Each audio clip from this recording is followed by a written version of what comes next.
के सागर career अकॅडमीच्या या digital प्लॅटफॉर्मवरती मी प्राध्यापक रणजित फरांदे आपणा सर्वांचं सहर्ष स्वागत करतो. विद्यार्थी मित्रांनो, आपण 8 ऑक्टोबर 2022 रोजी जो काय कंबाईनचा पूर्व परीक्षेचा पेपर झालेला आहे याचं इन डिटेल ॲनालिसिस घेतोय. प्रत्येक क्वेश्चनवरती टॉपिक वाईज क्वेश्चन कसे कव्हर होतील, कोणत्या टॉपिकमधून क्वेश्चन आलेला आहे, त्या टॉपिकवरती अजून विस्तृतपणे आपल्याला कशा पद्धतीनं जाता येईल अशा अनुषंगाने आपण टप्प्याटप्प्यानं पुढे चालवलं आहे. जरी क्वेश्चनची आपण क्वेश्चन आन्सरिंग या पॅटर्नमध्ये पुढे चाललेलो नाही, एकाच क्वेश्चनमध्ये आयोगाचा सगळा त्या चॅप्टरवरती विचारलेले मॅक्सिमम क्वेश्चन कसे कव्हर होतील. आता पाठीमागच्या पार्टमध्ये आपण योजना पाहिल्या, मग योजना साधी विचारली होती की बाबा जवाहर रोजगार योजना असेल, महात्मा गांधी जे नरेगा स्कीम आहे त्याच्यावरती लाईनर क्वेश्चन होते. तर मग आत्तापर्यंत मोदी गव्हर्नमेंट आल्यानंतर 2014 पासून कुठल्या कुठल्या महत्त्वाच्या स्कीम आल्या, त्याच्या अगोदर वेगवेगळ्या महत्त्वाच्या अटल बिहारींच्या काळामध्ये जसे की सर्व शिक्षा अभियान असेल, त्याच्यानंतर ग्रामीण रस्त्यांच्या संदर्भात योजना असेल, पाण्याच्या संदर्भात योजना असतील, शिक्षणाच्या संदर्भात, आरोग्याच्या संदर्भात NRHM वगैरे या योजना असतील, ह्या सर्व योजना एका जागेवरती करण्याचा आपण पाठीमागचा पार्ट बघितला. यदा कदाचित जिथं जिथं आयोगानं अगोदर क्वेश्चन विचारलेत, अगदी सालावरती विचारलेत, तेवढ्या सगळ्या योजना त्या पार्टमध्ये पाठीमागच्या पार्टमध्ये आपण कव्हर केलेले आहेत. याच्या अगोदर बरेचसे पार्ट पडलेले आहेत. प्रिलिम्सचा जो कंबाईनचा प्रिलिम्स 2021चा पेपर आहे तो देखील आपण अशाच पद्धतीनं इन डिटेल ॲनालिसिस घेतलेले आहेत. भरपूर पार्ट झालेले आहेत. हा जो काय उपक्रम आहे हा घेण्याच्या पाठीमागचं उद्देश एवढाच आहे, आपल्याला क्वेश्चन आन्सरिंग ह्या फॉर्मॅटमध्ये न जाता की त्या ठिकाणी एखाद्या क्वेश्चनच्या अवतीभोवती तो टॉपिक आयोग कसा विचारते अशा अनुषंगानं आपण त्याचे पार्ट एवढे मोठे झालेत. नाहीतर साधारणतः 2 ते 3 व्हिडिओजमध्येच आपण 100च्या 100 क्वेश्चन आन्सरिंग ह्या फॉर्मॅटमध्ये कव्हर करू शकलो असतो. परंतु आपल्याला इन डिटेल टॉपिक कसा कव्हर करता येईल, आयोग कोणत्या अप्रोचनं क्वेश्चन विचारते, वाचताना आपला कल काय असायला पाहिजे, कुठं महत्त्वाचा टॉपिक आहे, PYQ कुठं विचारल्यात, या अनुषंगानं आपण पुढे चाललेलो आहोत. आपला राज्यसेवा पूर्व परीक्षेचा 2022चा झालेला देखील पेपर आपण असाच टाकलेला आहे. शिवाय पोलीस भरतीचे जे पेपर आहेत जसं की पुणे ग्रामीण असेल, नागपूर ग्रामीण असेल, पुणे आयुक्तालय असेल, मुंबईचा पेपर असेल, असे बरेचसे पेपर आपल्या या के सागरच्या यूट्यूब चॅनलवरती आपण इन्स्टॉल केलेले आहेत. आता आपले के सागर पब्लिकेशनचे काही गाजले असे संदर्भ साहित्य पुस्तक आहेत. बऱ्याच वर्षापासून हे नावाजलेलं पब्लिकेशन आहे. याच्यामध्ये महाराष्ट्रातील समाजसुधारक, साहित्यिक, भारतीय विचारवंत व अन्य महनीय व्यक्ती असं आपलं समाजसुधारकांचं पुस्तक आहे. महाराष्ट्राचा भूगोल प्राध्यापक खतीब सरांचं पुस्तक आहे. त्याच्यानंतर आधुनिक भारताचा इतिहास हे इतिहासाचं पुस्तक आहे. त्याच्यानंतर के सागर सामान्य विज्ञान, मूळ लेखक प्राध्यापक रवी भूषण. आणि विद्यार्थी मित्रांनो, ह्या पुस्तकाचं वैशिष्ट्य असं, हे जे काय लुसंट जनरल सायन्सचं मराठीमध्ये अनुवाद करण्याचं काम आपल्या के सागर पब्लिकेशननं केलेलं आहे. हे लुसंटचं सायन्सचं पुस्तक फक्त इंग्लिश आणि हिंदी अशा 2 लँग्वेजमध्ये अवेलेबल आहे. त्याला मराठीमध्ये ट्रान्सलेट करण्याचं काम आपल्या के सागर पब्लिकेशननं केलं. आणि या पुस्तकाचं वैशिष्ट्य म्हणजे विद्यार्थी मित्रांनो, जी राज्यसेवा पूर्व परीक्षा 4 जून 2023 रोजी झाली होती त्यातील 22 पैकी 19 प्रश्न या पुस्तकातील होते आणि 23 जानेवारी 2022 रोजी झालेल्या 23 आउट ऑफ 23 प्रश्न याच पुस्तकातील होते. म्हणजे या पुस्तकाच्या म्हणजे दर्जावरती तुमच्या एक पद्धतीने तुमच्या लक्षात येईल. 1 लाइनर स्वरूपाचं पुस्तक आहे, अत्यंतिक दर्जेदार स्वरूपाचं, आणि कोणतीही मिस्टेक न करता याचं ट्रान्सलेशन केलेलं आहे. आपलं पंचायत राजचं पुस्तक आहे, महाराष्ट्रातील पंचायत राज व नागरी स्थानिक स्वराज्य संस्था, लेखक प्राध्यापक VB Patil, K Sagar publication. त्याच्यानंतर पॉलिटीचं पुस्तक आपलं अत्यंतिक गाजलेल्या पुस्तकापैकी एक आहे, polity of India with the special reference to the Maharashtra, K Sagar publication. संपूर्ण बुद्धिमापन. त्याच्यानंतर 87वी आवृत्ती असलेला आपला कंबाईनचा ठोकळा आहे. याच्यामध्ये गट ब आणि गट क संयुक्त पूर्व परीक्षा याच्यासाठी जेवढे 6चे 6 विषय आहेत ते 6चे 6 विषय कव्हर करण्याचं काम या ठिकाणी केलेलं आहे. मग आपल्या जेवढ्या ज्या काय पोस्ट असतील जसं की सब रजिस्ट्रार, PSI, STI, ASO, जेवढ्या ग्रुप बीच्या आणि ग्रुप सीच्या खाली लिपिक, टंकलेखक, कर सहाय्यक, तांत्रिक सहाय्यक, दुय्यम निरीक्षक ज्याला एक्साइज इन्स्पेक्टर असं म्हणतात, त्या सर्व परीक्षांसाठी हा सर्व विषयांचा एकत्रित असलेला ठोकळा आहे. 2022 पर्यंतचे सर्वच्या सर्व पेपर गट ब चे गट क चे ह्याच्यामध्ये इन्क्लूड केलेले आहेत. शिवाय करंटच्या अनुषंगाने याच्यामध्ये अर्थसंकल्प इन्क्लूड केलेला आहे. सर्व इंडेक्स मानव विकास अहवाल असतील, भूक निर्देशांक असतील, सगळ्याच्या सर्व इंडेक्स या पुस्तकामध्ये कव्हर केलेले आहेत. समग्र अंकगणित म्हणून आपलं अंकगणितचं पुस्तक आहे. त्याचबरोबर PSI, STI, ASO पूर्व परीक्षा प्रश्नपत्रिका संग्रह आहे आणि हा स्पष्टीकरणात्मक आहे. म्हणजे जी PDF मी तुमच्या समोर एक्सप्लेन करतोय ती याच पुस्तकामधील एक पद्धतीने आपण एक्सप्लेन केलेली आहे. महाराष्ट्राचा इतिहास भारताच्या पार्श्वभूमीवर के सागर व प्राध्यापक VB पाटील असं आपलं इतिहासाचं पुस्तक आहे. आणि विद्यार्थी मित्रांनो, आपण आपला जो काय कंबाईनचा पेपर आहे 8 ऑक्टोबरचा त्याच्यामध्ये इकॉनॉमिक्सच्या सेक्शनपर्यंत आलो होतो. तर ह्या इकॉनॉमिक्सच्या सेक्शनमध्ये 63 नंबरचा क्वेश्चन बघा. हा क्वेश्चन टॉप कॅटेगरीतला म्हणता येईल. त्यावेळेस काय विचारलं होतं, केंद्रीय उत्पादन शुल्काच्या राज्यामधील वाटणीसाठी 7व्या वित्त आयोगाच्या संदर्भात खालील विधाने विचारात घ्या. मला सांगा, आत्ता वित्त आयोग कुठला चाललाय? 15वा. बघा, 15वा वित्त आयोग चाललाय. त्याचे अध्यक्ष कोण आहेत? NK सिंग आहेत. कोण आहेत? NK सिंग आहेत. मग मला सांगा, हा 15वा वित्त आयोग आहे. 7वा वित्त आयोग कोणीतरी अभ्यास करत असेल का? तेवढ्या पद्धतीच्या ठीक आहे बाबा, तुम्ही 15व्या वित्त आयोगाच्या काय काय शिफारसी आहेत, त्याच्या अगोदर 14वा वित्त आयोग आहेत, त्याच्या काही शिफारसी असतील, तिथपर्यंत आत्ता रिसेंट चाललेला आयोग, पण त्याच्या अगोदरचा 14वा वित्त आयोग, हे विद्यार्थी अभ्यास करण्याचा पार्ट आपण समजू शकतो की बाबा अभ्यासाच्या बेसिसवरती क्वेश्चन आलाय. परंतु जर तुम्ही 7व्या वित्त आयोगावरती जर आयोग क्वेश्चन विचारत असेल तर त्या विद्यार्थ्याला पॅनिक करणे हा एक्झामिनरचा हेतू आहे. तर आपण पॅनिक व्हायचं नाही. हे प्रश्न महाराष्ट्रातल्या कुठल्याच मुलाला अभ्यास करणारा येणार नाही. शिवाय कुठल्या संदर्भ साहित्यामध्ये या पुस्तकाचा रेफरन्स म्हणजे या क्वेश्चनचा रेफरन्स तुम्हाला सापडणार नाही. 7व्या वित्त आयोगाच्या शिफारसी कोण देणार आहे? किती बलकी पुस्तक होईल? तुम्ही विचार करा. सगळ्या जर वित्त आयोगाच्या शिफारसी द्यायचं म्हटलं तर मग विद्यार्थी मित्रांनो, हा क्वेश्चन स्किप करायचा का? स्किप करायचा नाही. तुम्हाला मी अगोदरच सांगितलं, क्वेश्चन चुको किंवा बरोबर येऊ, आपण क्वेश्चन स्किप करायचा नाही. काहीतरी लॉजिक लावून त्याच्या उत्तरापर्यंत जाण्याचा प्रयत्न करायचा. उत्तर त्या लॉजिकनं निघालं तर ठीक, जरी वजामध्ये मार्क पडले तरी सेम लॉजिकनं दुसऱ्या एखाद्या क्वेश्चनमध्ये प्लस मार्क पडतात आणि आपली मार्कांची लेवल होते, नेहमी प्लसमध्ये जातो. आता बघा, 7व्या वित्त आयोगाच्या संदर्भात खालील विधाने विचारात घ्या असं क्वेश्चन विचारलेलं आहे. नंबरचं स्टेटमेंट बघा, लोकसंख्येसाठी 25% भार देण्यात आलेला आहे. मला सांगा की ज्यावेळेस आपण वित्त आयोग वाचतो त्यावेळेस लोकसंख्येसाठी काहीतरी भार देण्यात आलेला आहे हे आपल्याला माहिती आहे. ज्यांनी 15वा वित्त आयोग वाचलेला आहे त्यांच्या वाचनामध्ये 100% आहे की बाबा लोकसंख्येसाठी एवढा भार आहे, पर्यावरणासाठी एवढा भार आहे, राज्यातील जे काय उत्पन्न अंतर असतं त्याच्यासाठी एवढा भार आहे. हे अभ्यासाचा एवढे वाचण्यातून आपल्याला तेवढं तर कळतं. बरं बाबा, लोकसंख्येसाठी 25% भार आहे. 25%, 26%, 30% माहिती नाही, हे तर डाऊट तयार झाला. प्रत्येक राज्यातील गरिबांसाठी 33.5% भार आहे. माहिती का? 33.5 का किती आहे? परत प्रश्नचिन्ह. राज्याच्या दरडोई उत्पन्नाच्या वाढीसाठी 16.5% भार आहे. आता 16.5% का 18 का 20% काय माहिती का? माहिती नाही. चला पुढे प्रश्नचिन्ह. राज्यातील उत्पन्नाच्या समानतेसाठी 25% भार आहे. उत्पन्नाच्या समानतेसाठी इथं 25% म्हणते, इथं 25% म्हणते, म्हणजे 100% अ किंवा ड विधान योग्य असण्याचे जास्तीत जास्त चान्सेस आहे. कारण हा 25% आकडा रिपीट झाला. बघा, हा 25% आकडा रिपीट झाला. खाली काय विचारलंय? योग्य. आपलं लॉजिक सोडायचं नाही. आपलं लॉजिक असं आहे की जर तुम्हाला योग्य विचारलं तर जास्तीत जास्त ऑप्शन तुम्ही काय करा? पुढे घेऊन चाला. बघा, जास्तीत जास्त ऑप्शन तुम्ही घेऊन चाला. मग आता या ठिकाणी तुम्हाला मी सांगितलं, माहिती असल्याशिवाय स्टेटमेंटला बगडच्या फॉर्मॅटमध्ये रॉंग करायचं नाही. इथं आहे, इथं आहे, इथं आहे. ऑप्शन नंबर 2 गेला. ऑप्शन नंबर 2 गेला. बघा, मग आता आपल्याला ब क बरोबर का क ड बरोबर असं कोणतं तरी एक निवडायचं आहे. आणि मग तुम्हाला मी सांगितलं की योग्य विचारलं जास्तीत जास्त ऑप्शन तुम्ही घेऊन चाला. या लॉजिकनं त्यावेळी मी चालू पेपरमध्ये ब आणि क योग्य आहेत असं टिक केलं होतं. परंतु आयोगाने या प्रश्नाचं उत्तर ऑप्शन नंबर 1 आणि ड बरोबर एवढं योग्य आहे असं दिलेलं आहे. ठीक आहे. मी काय म्हणतो की या प्रश्नानं तुम्हाला मार्क किती गेले? वजा 0.25 गेले. फॉर एक्झाम्पल वजा 0.25 झाले त्यावेळेच्या पॅटर्ननुसार. पण सेम लॉजिक योग्य क्वेश्चन विचारल्यानंतर जास्तीत जास्त विधानं बरोबर आहेत या लॉजिकनं जर तुम्ही विचार केला तर तुमचा कुठला तरी एखादा क्वेश्चन करेक्ट येणार की जो तुमचा बरोबर येणारच नव्हता स्किप करण्याच्या ऐवजी, तर तिथे तुम्हाला 1 मार्क पडणार. ही तर सपोज वजा 0.25 जाऊ द्यात ना, पण तुम्ही 0.75 मार्कानं लीड न राहणार.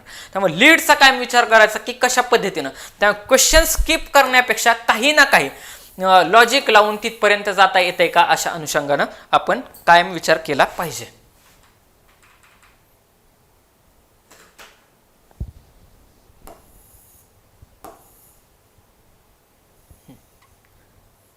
आता बघा 68 नंबरचा क्वेश्चन आहे.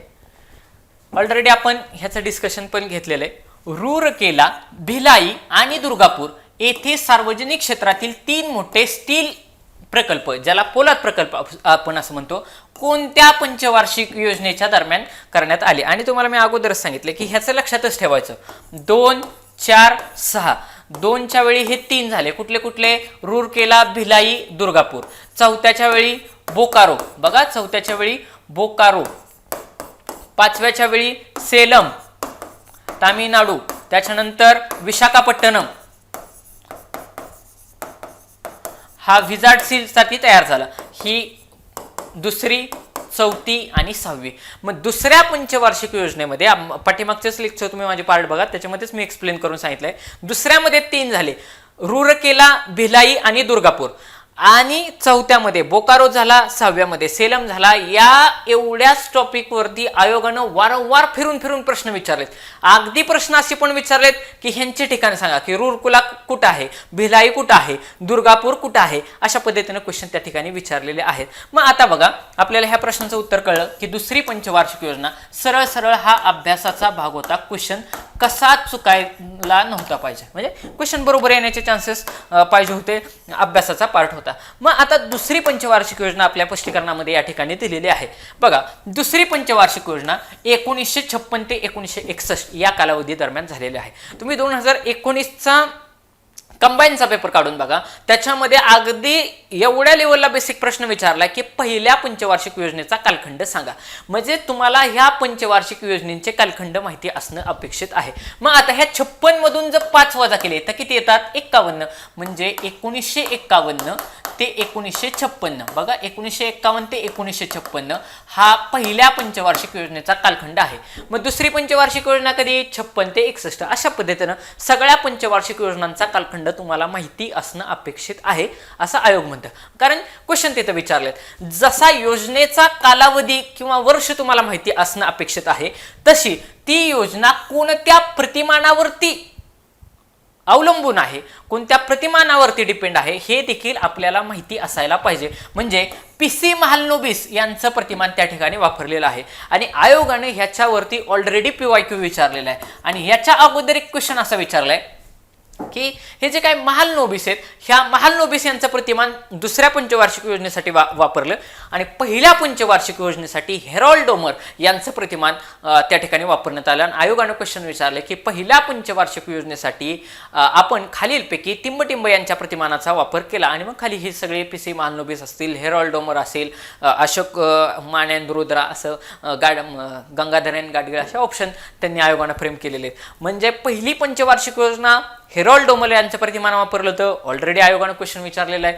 PC महालनोबिस यांचं प्रतिमान आपण दुसऱ्या पंचवार्षिक योजनेसाठी वापरलेले, ऑलरेडी आयोगाचा क्वेश्चन आहे. दुसऱ्या पंचवार्षिक योजनेचा कालावधी 1956 ते 1961, ऑलरेडी आयोगाचा PYQ आहे.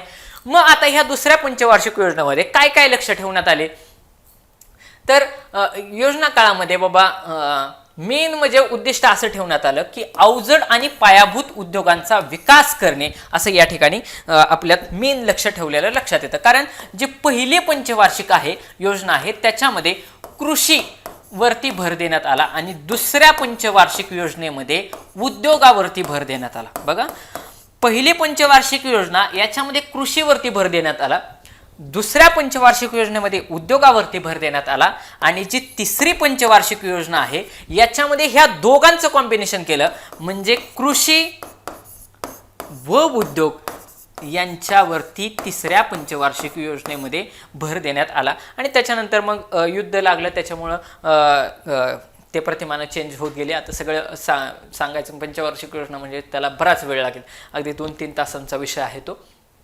पण मेन गोष्टी तर मी तुम्हाला आता सांगितल्या. पहिली पंचवार्षिक योजना म्हटलं की कृषीवरती भर दिला होता, प्रतिमान होतं हेराल्ड डोमर. दुसरी पंचवार्षिक योजना उद्योगावरती भर दिला, महालनोबिस यांचं प्रतिमान वापरलं.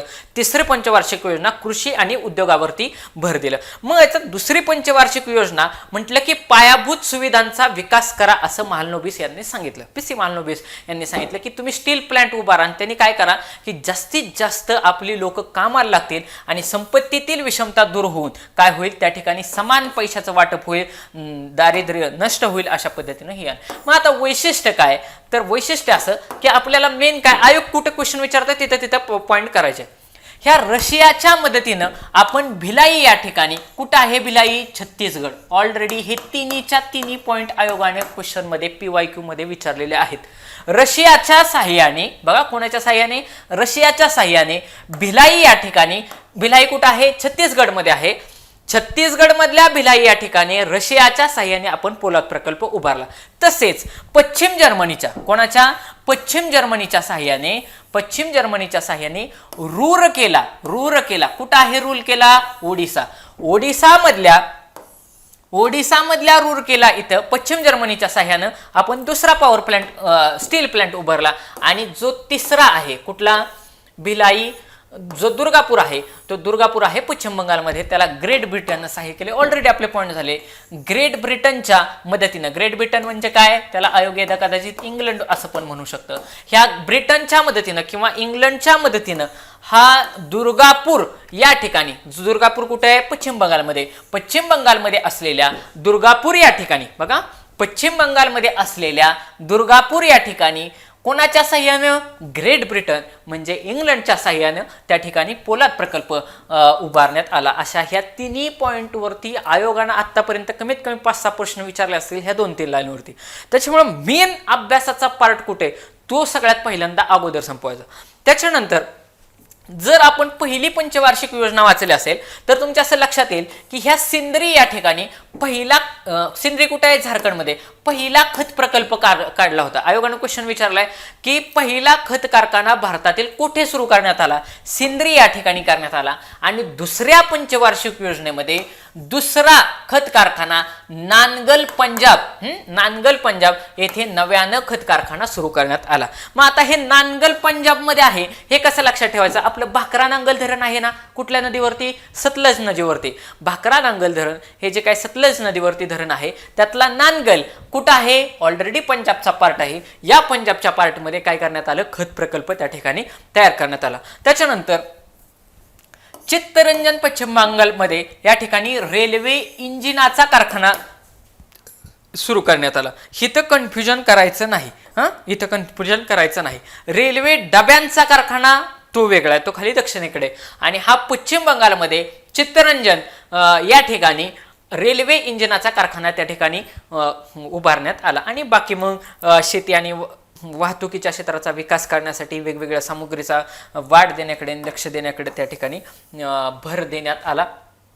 वस्तूंच्या निर्मितीऐवजी, बघा हा पॉईंट एक महत्वाचा आहे की उपभोग्य वस्तू म्हणजे जसं की बाबा मला फॅन पाहिजे, ह्या उपभोग्य वस्तूच्या निर्मितीऐवजी तर फॅन निर्माण नाही करायचा, उद्योगधंद्याच्या विकासाकरता आवश्यक असलेल्या यंत्रसामुग्रीच्या निर्मितीवरती भर दिला जाईल. अशा पद्धतीने दुसरं मॉडेल होतं. म्हणजे मला आता फॅन तयार करायचा आहे, तर मग फॅनसाठी काय लागणार आहे, स्टील लागणार आहे. मग ती पाती वगैरे तयार करत बसणार, मग ती फॅनसाठी लागणारी जे काही साधन सामुग्री आहे, जी यंत्रसामुग्री आहे, ते तयार करण्यासाठी ह्या दुसऱ्या पंचवार्षिक योजनेमध्ये त्या ठिकाणी भर दिला. आपली PSI STI ASO पूर्व परीक्षा केसागर पब्लिकेशन 86वी आवृत्ती पेज नंबर 222 मध्ये केसागर पब्लिकेशनच्या या ठिकाणी आपल्याला हे पॉईंट बघायला भेटतात.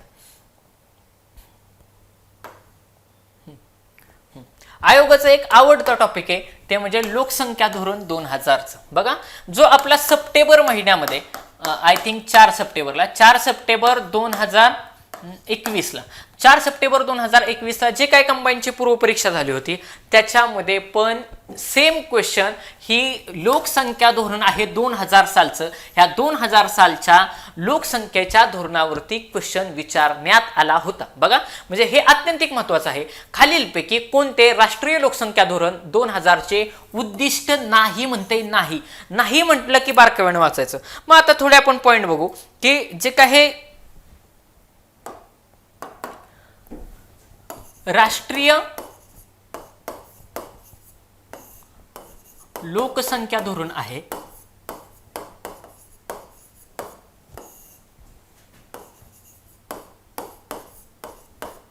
दोन हजार सालचं याच्यावरती आयोग क्वेश्चन विचारतं.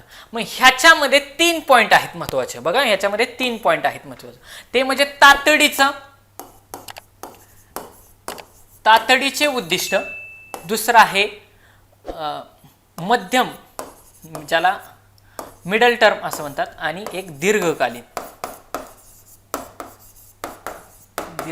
उद्दिष्ट.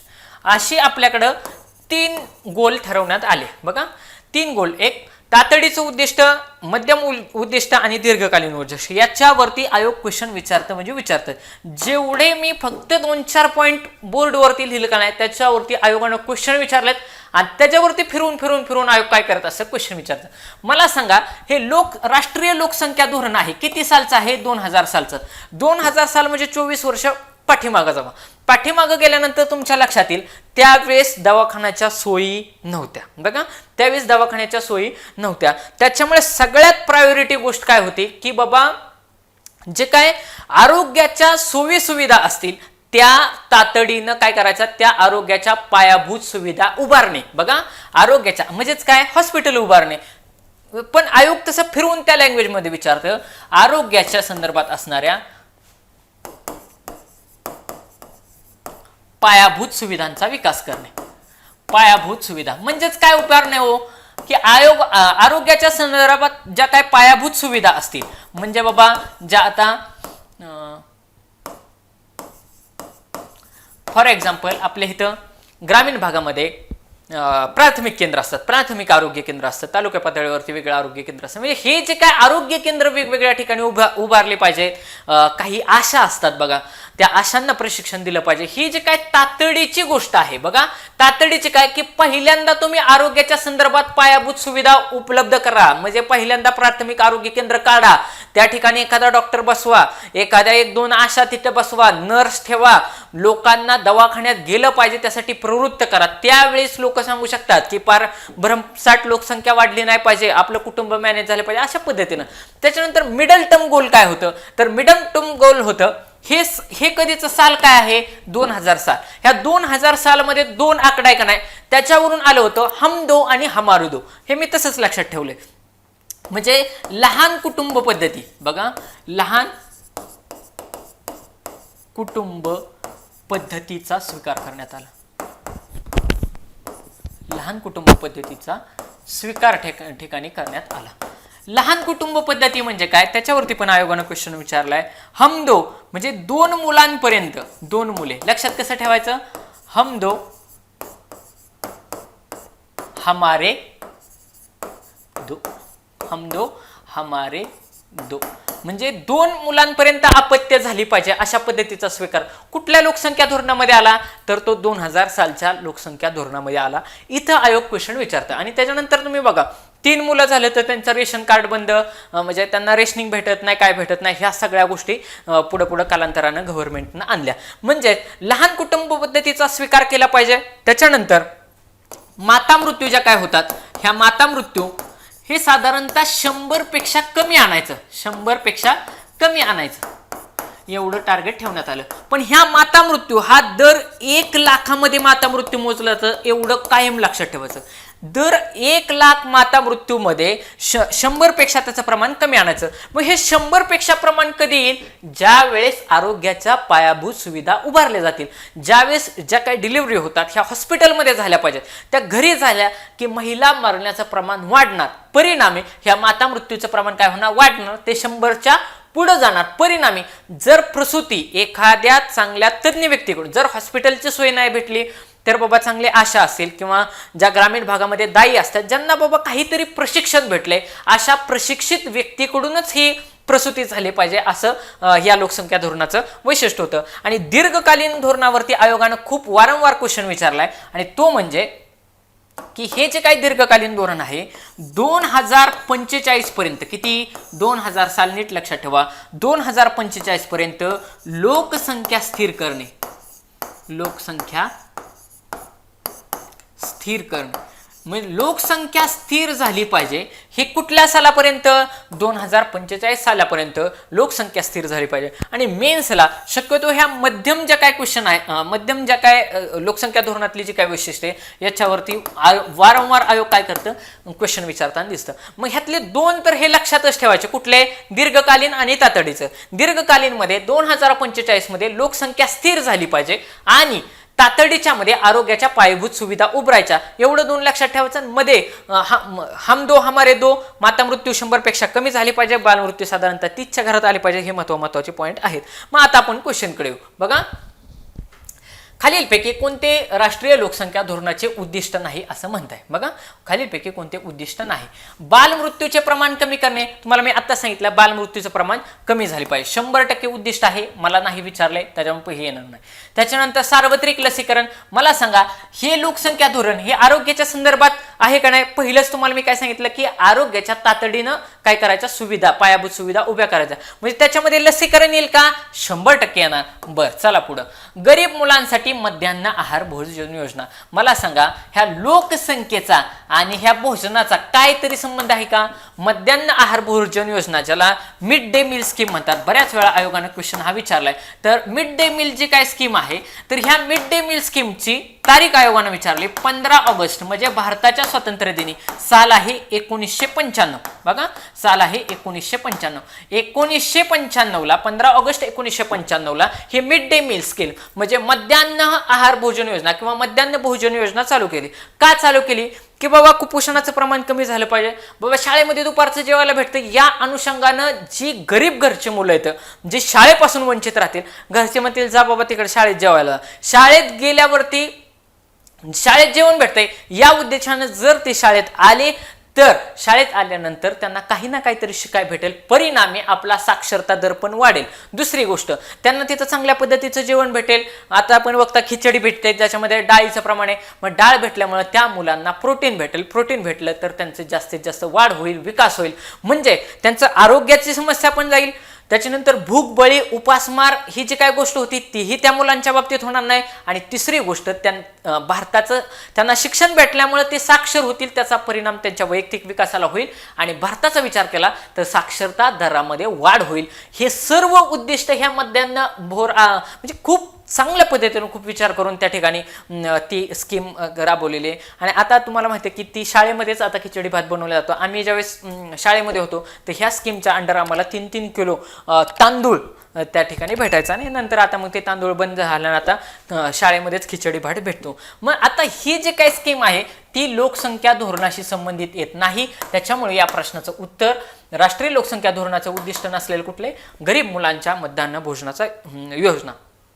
मग आता बघा, दोन मुलांचे, बघा इथं दिले का नाही, क्लिअर कट दिले का नाही, 2 मुलांचे लहान कुटुंब स्वीकार करण्यास प्रोत्साहन दिलं. मग मी तुम्हाला सांगितलं होतं का नाही त्याच्यामध्ये की हम दो आणि हमारी दो हे या योजनेचं सर्वात मोठं, म्हणजे जे काय राष्ट्रीय लोकसंख्या धोरण आहे या धोरणामध्ये 2 मुलांचे लहान कुटुंब स्वीकारण्यासाठी जे काय प्रोत्साहन दिलंय त्याच्यामध्ये सर्वात मोठा वाटा आहे. मग आता आपण बघू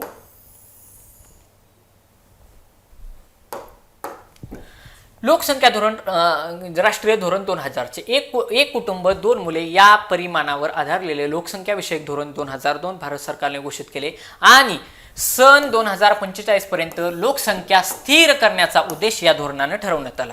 दीर्घकालीन उद्दिष्ट काय होतं? 2045 पर्यंत लोकसंख्या काय करायची? स्थिर करायची, अशा पद्धतीनं धोरण सिद्ध करण्यात आलं. त्याच्यानंतर जे काय मध्यम स्वरूपाचे गोल होते ते कुठले कुठले होते? बालमृत्यू प्रमाण दर हजारीच असतं कमी करणे. कितीपर्यंत कमी करणे? 30 पर्यंत कमी करणे. राज्यसेवा प्रिलिम्स आहे, मला वाटते जानेवारी महिन्यातली, त्या राज्यसेवा जानेवारी महिना प्रिलिम्सला आता रिसेंटली 2 वर्षापूर्वी इथं PYQ आला होता.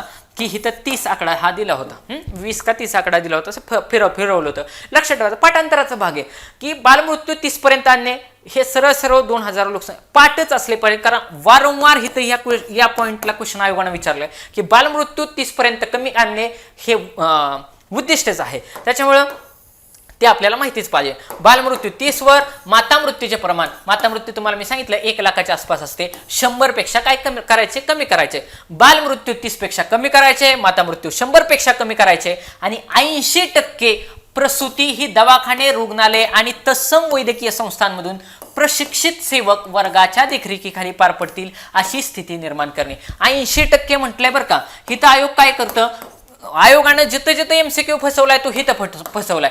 100% म्हणतं प्रसूती, 100% प्रसूती दवाखाने रुग्णालयात कशी होईल. तुम्ही थोडा विचार करा. आपल्याकडे अजून आदिवासी भाग आहे, कितीतरी दुर्गम भाग आहे, तिथल्या महिला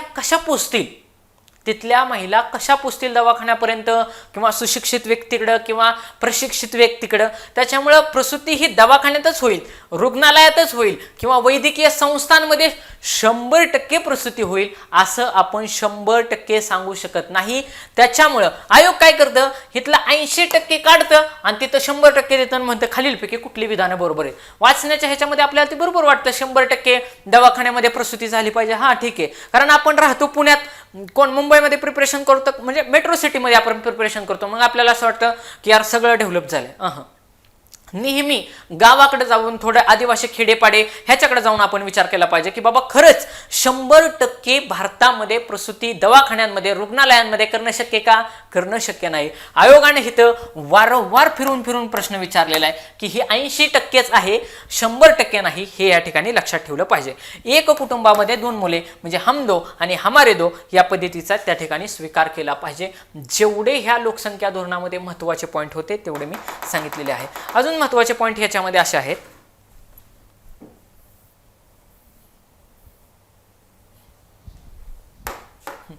जरी बाबा ज्याला गर्भपात करायचा आहे त्यानं सुरक्षित पद्धतीनं गर्भपाताच्या सुविधा उपलब्ध झाल्या पाहिजे. म्हणजे गर्भपात करण्याला तुम्हाला माहिती आहे की त्याला बंदीच आहे, कारण बरेचसे मुलींचा गर्भ असल्यानंतर तो पाडण्याचं प्रमाण आपल्याला त्या ठिकाणी दिसून येतं. मग सुरक्षित पद्धतीनं गर्भपात केला पाहिजे ही गोष्ट त्या ठिकाणी आहे. मुलींचे विवाहाचे वय हे सगळ्यात महत्त्वाचं आहे. मुलींचे विवाहाचे वय 20 वर्षापर्यंत वाढवणे. का असं केलं? मुलींची जर लवकर लग्न झाली तर त्यांना जास्तीत जास्त चाइल्ड होऊ शकतात अशा पद्धतीचं एक समज होता. आणि पहिलं काय की बाबा तिचं शिक्षण पण होणार नाही, शिवाय ती जर लवकर लग्न झालं तर तिचं तेवढं आरोग्य पण तेवढ्या पद्धतीनं ती सुदृढ राहत नाही. परिणामी माता मृत्यू होण्याचं प्रमाण वाढतं. जर यदा कदाचित ती 20 वर्षापर्यंतच लग्न करायचं नाही तर ती शाळेत जाऊ शकते, साक्षर होऊ शकते, तिच्या शिक्षणाकडे भर दिला जाऊ शकतो. अशा पद्धतीचा अत्यंतिक महत्त्वाचा निर्णय की मुलींच्या विवाहाचे वय हे 20 वर्षापर्यंत वाढवण्यात आले. संसर्गजन्य रोगांचा वरती प्रतिबंध करण्यात आला. 21 वर्षानंतर विवाह करणाऱ्यास आणि दुसऱ्या अपत्यानंतर अपत्य प्राप्ती बंद म्हणजे ऑपरेशन करण्याचा मार्ग त्या ठिकाणी स्वीकारण्यात, ज्या काही स्त्रिया स्वीकारतील त्यांना बक्षीस देण्यात आलं, प्रोत्साहनपर बक्षीस देण्यात आलं. या धोरणाने कुटुंब नियोजनाची सर्व जबाबदारी, बघा हा मुद्दा एक महत्त्वाचा आहे की ज्यावरती टीका केली होती. एक लेडीज डॉक्टर आहे, ती family planning association of the इंडियाच्या अध्यक्ष होत्या डॉक्टर नीना पुरी. त्या काय म्हणतात की तुम्ही हे बाबा लोकसंख्या धोरण आणलं पण लोकसंख्या कमी करण्याची सगळी जबाबदारी स्त्रियांवरती टाकली, अशा पद्धतीची टीका त्यांनी केली. या धोरणाने कुटुंब नियोजनाच्या सर्व जबाबदारी ह्या स्त्रियांवरच टाकली असल्याची टीका लोकसंख्या विषयक या नव्या धोरणावरती केली गेली. फॅमिली प्लॅनिंग ऑफ असोसिएशनच्या अध्यक्षा डॉक्टर नीना पुरी यांनी या धोरणावरती टीका करताना ते पुरुषांबाबत सौजन्यशील असल्याचे, कुटुंब नियोजनावरती कुटुंब नियोजनाचा सर्व भार हा स्त्रियांवरती टाकला आहे असं म्हटलं होतं. उद्या यदा कदाचित आयोग फार खोलवर गेलं तर एवढा क्वेश्चन टाकू शकता. आजपर्यंत क्वेश्चन त्या ठिकाणी विचारला नाही, परंतु जर आयोगाला वाटलं तर आयोग त्या ठिकाणी आतमध्ये ह्यांच्या नावावरती असं कुणी म्हटलं असा क्वेश्चन विचारला जाऊ शकतो तर त्या डॉक्टर नीना पुरी आहेत असं लक्षात ठेवायचं. PSI STI SO पूर्व परीक्षा केसागर पब्लिकेशन 287वी आपल्या पेज नंबर जे आहेत त्याच्यामध्ये हा पॉईंट घेतलेला आहे. 70 नंबरचा पॉईंट आहे, 70 नंबरचा क्वेश्चन आहे. याच्यावरती पण आयोग वारंवार क्वेश्चन विचारताना दिसतं. बघा जे काय RBI आहे खालीलपैकी कोणते भारतीय रिझर्व्ह बँक म्हणजे RBIचे परिमाणात्मक मौद्रिक उपाय नाही म्हटले बरं का, नाही लक्षात ठेवायचं. मग आता हे परिमाणात्मक आणि हे तसलं मराठीमध्ये लक्षात येत नाही. थोडं इकॉनॉमिक्स करत असताना मराठी इंग्लिश असं मिक्स करायचं, इंग्लिशवरती थोडं पाठ करण्याचं लक्षात ठेवायचं. आरबीआयचे क्वांटिटेटिव्ह टूल कुठले आणि क्वालिटेटिव्ह टूल कुठले याच्यावरती क्वेश्चन आयोग विचारतं म्हणजे विचारतं. आणि त्यातले काय करायचे, क्वांटिटेटिव्ह जे टूल आहेत, बँक रेट असेल, CRR असेल, SLR असेल, याच्यावरती आयोग फिरून फिरून क्वेश्चन विचारतं. मग हे तर काय विचारलंय की टूल नाहीत. परिमाणात्मक म्हणजे कुठले, क्वांटिटेटिव्ह टूल दिलेत आणि क्वालिटेटिव्ह टूल ह्याच्यातला कुठला आहे एवढा ओळखायचं. क्वालिटेटिव्ह म्हणजे काय, ज्याने क्वालिटी मेंटेन होईल, आणि क्वांटिटेटिव्ह म्हणजे काय, संख्यात्मक. हे तर परिमाणात्मक म्हटलंय का नाही, बऱ्याच ठिकाणी आयोगानं संख्यात्मक असं म्हटलंय, ज्याला क्वांटिटेटिव्ह टूल असं म्हणतात. मग आता बघा, तुम्हाला मी आत्ताच सांगितलं, हे पाठच करून ठेवायचं. बँक रेट, ज्याला बँक दर, बँक रेट म्हणजे काय की रिझर्व्ह बँका व्यापारी बँकांना ज्या दरानं कर्ज देतं त्या दराला बँक रेट असं म्हणतात. बघा, बँक रेट म्हणजे काय, फॉर एक्झाम्पल आपल्या इथं SBIची शाखा आहे, SBIकडे पैसे कमी पडले, आता काय करायचे, रिझर्व्ह बँकेकडून घ्यायचंय. तर रिझर्व्ह बँक SBIला पैसे देणार, परंतु पैसे देताना व्याजाचा जो दर लावणार त्याला बँक रेट असं म्हणणार. त्याच्यानंतर CRR म्हणजे काय, कॅश रिझर्व्ह रेशो. ह्याच्यामध्ये C आहे का नाही, C म्हणजे सेंटर असं लक्षात ठेवायचं बरं का, लक्षात ठेवण्यासाठी सेंटर. कॅश ऍक्च्युली त्याचा लॉंग फॉर्म आहे कॅश रिझर्व्ह रेशो, पण आपण सेंटर लक्षात ठेवायचं. आपली सेंट्रलला बँक कुठली, RBI. मग RBI कडे कॅशच्या स्वरूपामध्ये सगळ्या बँका काय करत असतात, पैसे ठेवत असतात. RBI कडे आता फॉर एक्झाम्पल SBI बँक आहे, बँक ऑफ बरोडा आहे, कुठली पण पंजाब नॅशनल बँक आहे, ह्या काय करत असतात, कॅशच्या स्वरूपात काही पैसे RBI मध्ये ठेवत असतात, कॅशच्या स्वरूपात, फक्त आणि फक्त कॅशच्या स्वरूपात. त्याला म्हणतात CRR, कॅश रिझर्व्ह रेशो. तो कुठे ठेवला जातो, RBI कडे ठेवला जातो. तो पण काय आहे, तो पण क्वांटिटेटिव्ह टूल आहे. कशासाठी ठेवला जातो, CRR वाढवला तर बँकांकडे असणारी कॅश RBI स्वतःकडे काढून घेते, परिणामी बँक काय जे कर्ज वाटप होणार आहे ते कर्ज वाटप कमी प्रमाणात होईल, परिणामी मार्केटमधला घेतला गेलेला पैसा परत माघारी ओढून आणला जाईल आणि जी काही महागाई वाढलेली ती कंट्रोलमध्ये येईल, असं त्याचा वापर केला जातो. त्याच्यानंतर वैधानिक रोखता प्रमाण, ज्याला SLR स्टॅट्युटरी लिक्विडिटी रेशो असं म्हणतात. SLR हा SLR हा बँकेमध्येच ठेवलेला असतो बरं का. SLR कुठं असतो, बँकेमध्येच असतो, बँकेमध्ये. पण हा कॅश, बॉन्ड आणि बाकीच्या जे काय वेगवेगळे तारण असतात त्याच्या स्वरूपामध्ये SLR असतो. आणि आयोग जाणून बुजून हे क्वेश्चन विचारतं, हा CRR जो असतो हा फक्त आणि फक्त कॅशच्या स्वरूपात असतो, आणि जो SLR असतो हा कॅश पण असू शकतो, बॉन्ड्स पण असू शकतो, काही पण असू शकतं. म्हणजे हा SLR, आणि हा SLR जो असणार आहे हा त्या पर्टिक्युलर बँकच्या शाखेमध्ये असणार. म्हणजे तुमच्या गावामध्ये जे बँक आहे ती सपोज तिच्याकडं 1000 रुपये, तर त्या 1000 रुपयातले असं समजा की 1000 रुपयातले 200 रुपये ती बँक काय करत असते, तिजोरीमध्ये राखून ठेवते, आणि राहिलेले 800 रुपयेच वाटत असते, 800 रुपयेच कर्जासाठी फिरवत असते. मग हा जो काही SLR आहे त्याच्यामधला CRR तो ऑलरेडीच ह्याच्याकडे दिलेला असतो, कोणाकडं, RBI कडे दिलेला असतो. मग SLR जर वाढवला तरी देखील काय होत असतं, त्या ठिकाणी महागाईवरती कंट्रोल करण्यात येत असतं. अशा पद्धतीने हे जे तिन्ही आहेत हे तीनच लक्षात ठेवायचे, हे RBIचे क्वांटिटेटिव्ह टूल आहे. आणि नैतिक समजावणी की बाबा तुम्ही असं करू नका, बघा ज्याला मॉरल, नैतिक म्हणजे मॉरल, नैतिक समजावणी, ही नैतिक समजावणी ही क्वालिटेटिव्ह टूल आहे, हे या ठिकाणी लक्षात ठेवलं पाहिजे. आपल्याला विचारलं होतं परिमाणात्मक म्हणजे संख्यात्मक म्हणजे क्वांटिटेटिव्ह टूल कुठलं नाही, तर नैतिक समजावणी ही क्वांटिटेटिव्ह टूल नाही, हे या ठिकाणी लक्षात घेतलं पाहिजे. मग आता बघा स्पष्टीकरण बघा, पतनियंत्रणाची संख्यात्मक साधने. रिझर्व्ह बँकेच्या अधिकारातील पतनियंत्रणाची संख्यात्मक साधने हा प्रकार फार जुना आहे आणि पारंपरिक आहे. बरीच संख्यात्मक साधने इंग्लंडवरून विकसित झालेली आहेत, ज्याला बघा क्वांटिटेटिव्ह दिसतंय का नाही, पतनियंत्रणाची संख्यात्मक, ज्याला काय म्हणतात क्वांटिटेटिव्ह कारणे, ही काय करत असते, देशातील जो काय एकूण पैसा, पत पैसा आहे हा कमी जास्त करण्यासाठी तिचा वापर केला जातो. आणि मग ह्या पतनियंत्रणाचे जे काय वेगवेगळी साधनं आहेत, मग याच्यामध्ये कुठल्या कुठल्या गोष्टीनं, म्हणजे संख्यात्मक साधनं कुठली कुठली आहेत, तर ती आहेत संख्यात्मक साधनं आहेत ती म्हणजे बँक रेट. म्हणजे काय, मध्यवर्ती बँकेचा व्याजदर म्हणजे कुठल्या बँकेने, तुम्हाला मी आता सांगितलं की आरबीआय बाकीच्या बँकांना ज्या दरानं, ज्या रेटनं किंवा ज्या व्याजानं कर्ज देतं, एकदम सोप्या भाषेमध्ये त्याला बँक रेट असं म्हणायचं. त्याच्यानंतर राखीव रोखता गुणोत्तर, कॅश रिझर्व्ह रेशो किंवा कॅश रिझर्व्ह रिक्वायरमेंट किंवा रेशो, असं दोन्ही शब्द त्या ठिकाणी वापरले जातात.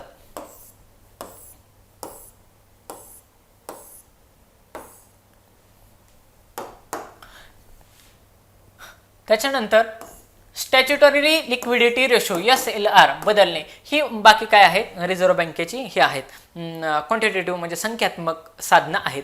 आणि मग रिझर्व्ह बँकेचा व्याजदर किंवा बँक रेट म्हणजे ज्या दराने रिझर्व्ह बँक व्यापारी बँकांना कर्ज देते तो व्याजदर होय. बँक दरामध्ये बदल झाल्यास त्या प्रमाणामध्ये व्यापारी बँकेचे व्याजदर ही बदलतात. रिझर्व्ह बँक आपला व्याजदर वाढवून एकूणच पत नियंत्रण त्या ठिकाणी करत असते. आता व्यापारी बँका आपल्या जवळचा जो काय ठेवीचा भाग आहे पैशाच्या स्वरूपामध्ये तिकडे ठेवत असतात, त्याला हे CRR असं म्हणतात. स्वतःजवळ ठेवत असतात त्याला SLR असं म्हणतात.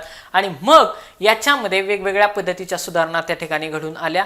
त्याच्यामध्ये त्याच्या संदर्भात ज्यांनी काम केलं आहे ती नरसिंहम समिती आहे.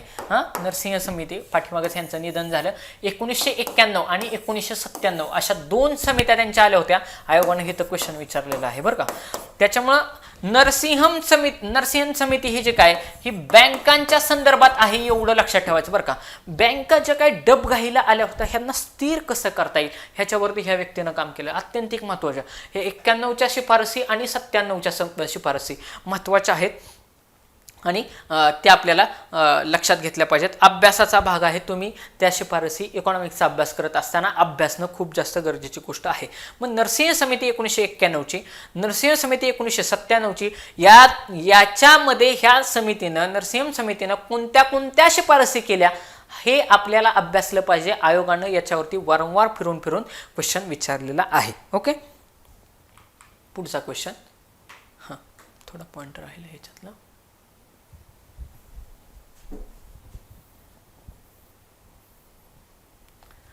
मग जशी आपले ते क्वांटिटेटिव्ह म्हणजे संख्यात्मक साधनं होती तशीच काही गुणात्मक साधने देखील आहेत. रिझर्व्ह बँकेच्या अधिकारातील पतनियंत्रणाचे काही गुणात्मक साधने अलीकडच्या काळामध्ये त्या ठिकाणी विकसित झालेली आहेत. जी अमेरिकेतील फेडरल रिझर्व्ह बँकेत त्यांनी ती विकसित केली होती. या गुणात्मकता शब्दाला बघा, गुणात्मकता या शब्दाला इथे महत्त्व आहे. या प्रकारच्या साधनांचा प्रयोग करताना देशातील सर्व उद्योग व्यवसायांना एकसारखी वागणूक दिली जात नाही. म्हणजेच पतनियंत्रण करताना उत्पादक पतपुरवठा आणि अनुत्पादक पतपुरवठा, योग्य पतपुरवठा आणि अयोग्य पतपुरवठा, किंमत पातळी स्थिर ठेवणारा पतपुरवठा आणि किंमत पातळी वाढवणार वा कमी करणारा पतपुरवठा असा फरक केला जातो. त्याचप्रमाणे केवळ उत्पादक कार्यासाठी, योग्य कारणासाठी, किंमत पातळी स्थिर ठेवण्यासाठी सढळ आणि योग्य व्याजदराने पतपुरवठा केला जातो. त्याचवेळी अनुत्पादक, अयोग्य, किंमत अस्थिर करणाऱ्या क्षेत्रांना पतपुरवठा न करणे किंवा केल्यास जाचक अटी लादून पतपुरवठा करणे यासारखी धोरणे त्या ठिकाणी स्वीकारली जातात. आणि मग याच्यामध्ये रिझर्व्ह बँकेने त्या ठिकाणी वेगवेगळे कारणं त्या ठिकाणी बघितले आणि तुम्हाला सांगितलं मी की जो काही नैतिक समजावणी आहे तर ती नैतिक समजावणी त्या ठिकाणी क्वालिटेटिव्ह स्टूल आहे.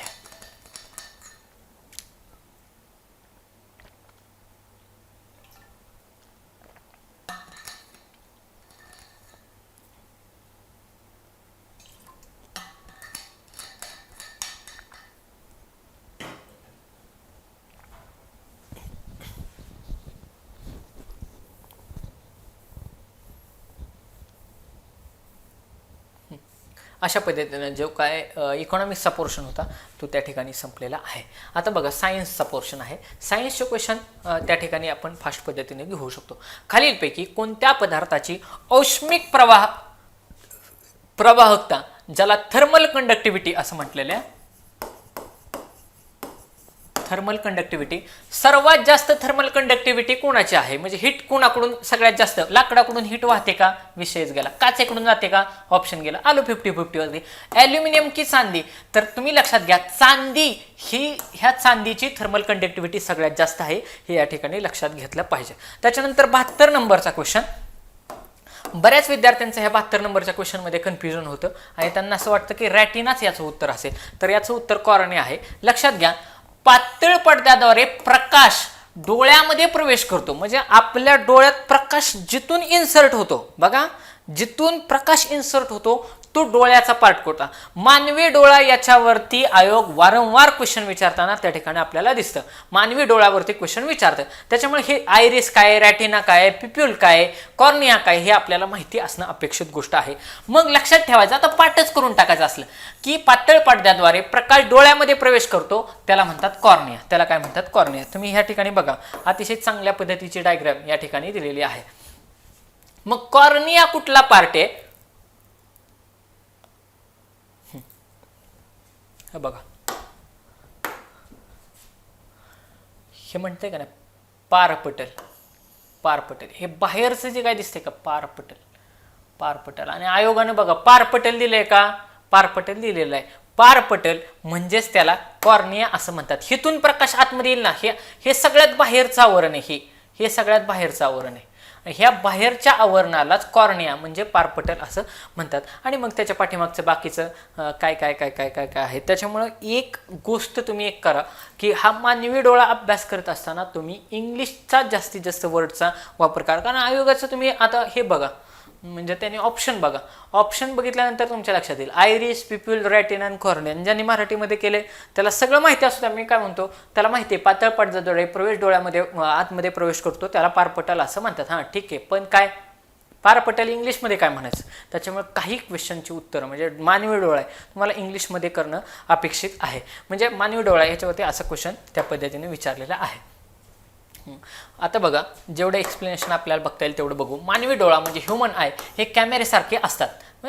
कुणाची तुलना केलेली आहे? कॅमेराशी तुलना केलेली आहे. त्याच्या मदतीने आपण वस्तू पाहू शकतो. मानवी डोळ्याचे बाह्यरूप अत्यंत कठीण असते, अपारदर्शक अशा पडद्याने ते बनलेले असते. आता बघा, श्वेतपटलाचा पुढचा भाग हा बहिर्वक्र असतो त्याला पारपटल म्हटले का नाही? पारपटल कॉर्निया असे म्हणतात.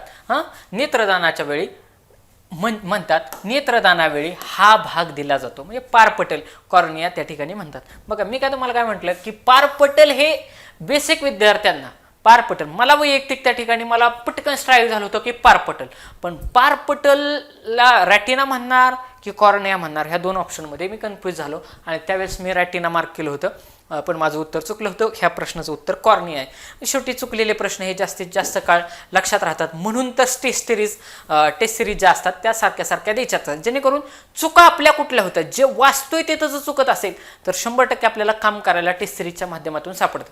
टेस्ट सिरीजमध्ये 20 मार्क पडो, 30 पडो, 100पैकी 100 पडो, त्याचा आणि आयोगाच्या पॅटर्नचा लांबपर्यंत संबंध नसतो.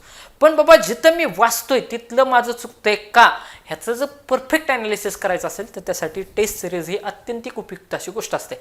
आता बघा, प्रकाश पारपटलातून डोळ्यामध्ये प्रवेश करतो. पारपटलाच्या मागचा रंगीत अपारदर्शक पडदा असतो त्याला आयरिस असं म्हणतात. बघा, जो काय पारपटलाच्या माग जो रंगीत अपारदर्शक पटला असतो त्याला आयरिस म्हणजे परितारिका असं म्हणतात. बुबळाच्या मध्यभागी गडद छिद्र असते त्याला पुपिल म्हणजे बाहुली असं म्हणतात. आपल्या बरोबर मध्यभागी बघा अशी बाहुली ना, ती गोल काळी बाहुली जी काय दिसते तिला पुपिल असं म्हणतात. डोळ्यात जाणाऱ्या प्रकाशाचे नियंत्रण बाहुली करते. मग आता बघा, क्वेश्चन इथे एकदा आयोगानं विचारला होता, IMP आहे. काय विचारलं होतं की डोळ्यात जाणाऱ्या प्रकाशाचे नियंत्रण कोण करतं? तर नियंत्रण कोण करते? बाहुली, ज्याला पिपिल असं म्हणतात. बघा, पिपिल म्हणजे बाहुली. डोळ्यात जाणाऱ्या प्रकाशाचं नियंत्रण कोण करते? बाहुली करते. पण डोळ्यात प्रकाश कुठे शिरतोय? तर प्रकाश हा पारपटल म्हणजे कॉर्नियामध्ये शिरतोय. क्वेश्चन नीट बघा, पातळ पडद्यावर प्रकाश डोळ्यामध्ये प्रवेश कुठं करतो असं विचारलंय आणि त्याच्यामध्ये पिप्युल असं पण ऑप्शन दिलं का नाही? बऱ्याचशा विद्यार्थ्यांना वाटणं पिप्युलच उत्तर आहे. पिप्युल हे काय करत असतं? प्रकाशाचं नियंत्रण करण्याचं काम करतं. हे काय करतंय? प्रकाशाचं नियंत्रण करतंय.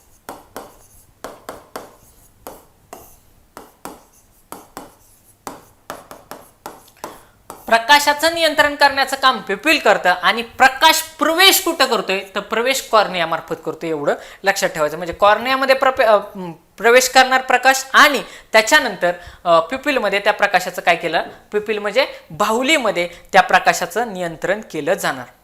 आणि मग ते कसं केलं जातं तर आपल्याला माहिती आहे ते आकुंचन प्रसरण पावते.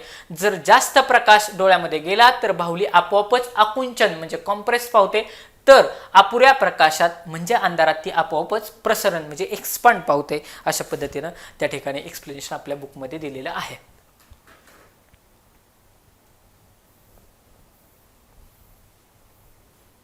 बाहुलीच्या मागे अनेक थरांचे बनलेले नेत्रभिंग असते. बाहेरच्या थराकडून आतील थराकडे जाताना त्यांचे अपवर्तनांक बदलत जातात. नेत्रभिंगाचा मध्य अपवर्तनांक म्हणजे मीन इंडेक्स ऑफ रिफ्रॅक्शन हा जवळपास 1.44 एवढा असतो. एवढं लक्षात ठेवायचं. काय, मेन इंडेक्स ऑफ रिफ्रॅक्शन जवळपास 1.44 एवढा असतो. नेत्रभिंग हे स्नायुमय भागात असते व नेत्रभिंग त्याच्या नाभीय अंतराच्या समायोजन करू शकते. त्यामुळेच मानवी डोळा वेगवेगळ्या नाभीय अंतराशी समायोजन करू शकतो. पारपटल आणि नेत्रभिंग यांच्या दरम्यान सलाईन द्रव्य असलेला भाग असतो, त्याला नेत्रोद असं म्हणतात. त्याचा अपवर्तन एवढा असतो. नेत्रभिंगाच्या मागे अजून एक पारदर्शक द्रव असतो, त्याला काचभाग द्रव असं म्हणतात.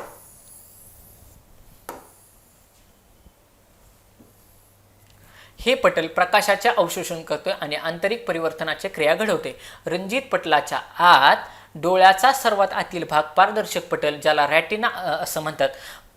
दृष्टीपटल हे दृष्टीचेतांचे म्हणजे ऑप्टिकल नर्व्सचे बनलेले असून मनात मेंदूत तयार झालेल्या प्रतिमांचे संवेदन निर्माण करते. अशा प्रकारे वस्तूच्या प्रतिमेचा आकार, रंग मानवी डोळ्याला दिसतो. जेव्हा प्रकाश किरण वस्तूवरती आपाती होतात तेव्हा परिवर्तनामुळे तो पारपटल व नेत्रोदमधून दृष्टीपटलापर्यंत पोहोचतो. दृष्टीपटल म्हणजे काय, हे रॅटिनावरतीच इमेज तयार होत असते. एवढं लक्षात ठेवायचं. इमेज तयार कुठं होते, रॅटिनावरती. इथं बघा काय म्हटलंय की एखाद्या वस्तूवरती ज्यावेळेस प्रकाश पडतो त्याचं काय होतं, रिफ्लेक्शन होतं, परावर्तन होतं. आणि परावर्तन झालेलं ते आपल्या कुठं, पारपटल, सगळ्यात बाहेरचं पारपटल ज्याला काय कॉर्निया म्हणतात. कॉर्नियामधून काय होतो, तो आतमध्ये येतो प्रकाश आणि दृष्टीपटलापर्यंत म्हणजे कुठं पोचतो, ह्या रॅटिनापर्यंत पोचतो.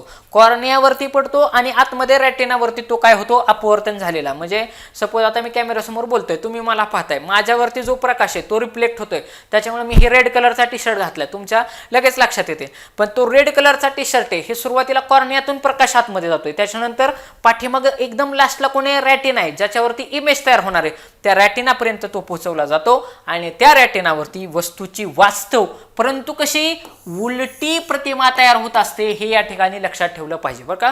रॅटिनावरती जी इमेज तयार होत असते ही खरी परंतु उलटी प्रतिमा तयार होत असते व तसा संदेश दृष्टीचेतांद्वारे मेंदूकडे पाठवला जातो व मेंदूला सुलट वास्तव प्रतिमेची जाणीव होते. सुलट्या प्रतिमेची जाणीव कुणाला होणार आहे, तर मेंदूला होणार आहे.